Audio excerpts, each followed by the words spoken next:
I do remember at one point, like, wondering if I should do something practical with my life, like be an engineer or something like that. And then I decided that that was nonsense and I should make these things. I kind of always knew that, or I always wanted to be an artist. You know, I remember even being like a little kid in like first, second grade, and people would be like, what do you want to do? You want to go to college? You want to do this? And my answer was always, I don't know, but something with art. And so it's kind of always been a piece of who I am. In the process of kind of gathering materials and assembling them into objects is something that it's been kind of a lifelong practice for me. My dad's a very, very creative man in terms of problem solving, and so a lot of the hardware and kind of tinkering process I really learned from him.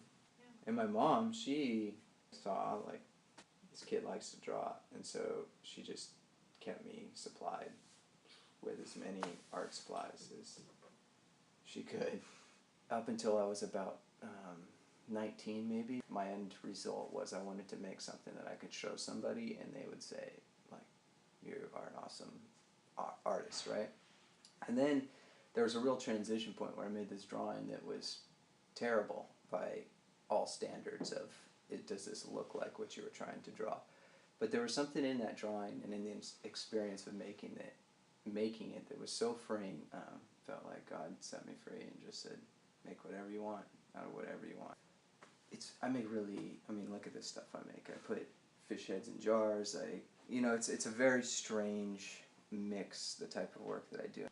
I didn't know why I was gathering the certain materials that I was. It's a very specific group of materials that I gather, and I'm very selective about what I use. And often also I like to have a connection to the material's origin as well. That kind of creates a personal connection and a narrative that's more than just the material, because a lot of my work is pretty autobiographical in terms of I'm thinking about memories. So a lot of the materials evoke memories. So I use a lot of like sports references and things like the golf balls, and I've used different basketballs and sports references and things, and those are sort of like rites of passage that we did growing up.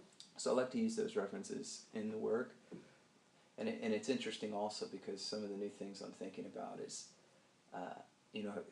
lineage and heritage is something that I've thought about a lot. In particular, I've thought a lot about sort of like my own personal masculine lineage and sort of what I saw, what I received, and now as an adult deciding what I want to keep and what I want to let go of.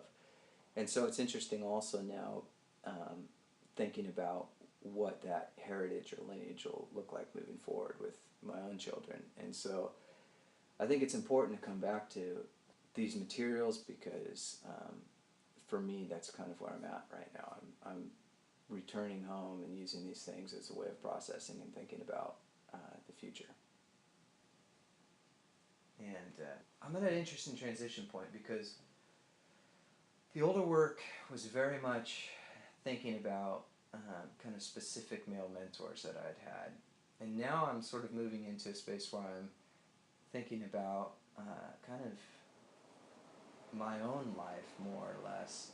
I mean, I was always thinking about it, but now it's like kind of inserted itself even more.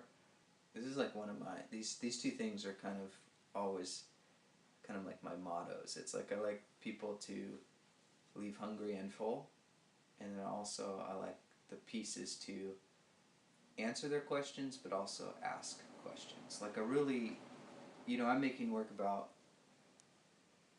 some of it pretty personal things, and I know that nobody's going to get the stories when they look at the work. But what I'm hoping is that by me being kind of vulnerable in the work and making work about real things and about real things in life, that people will have an experience with the work that is genuine.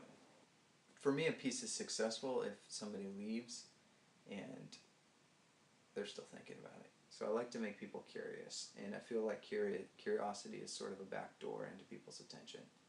I don't know. I just want it to be fun. I want people to enjoy what they're looking at. You know, I know that I want to be pushing my own limits, and I want to be driven by discoveries and new things, you know? And so in 5 years, I hope that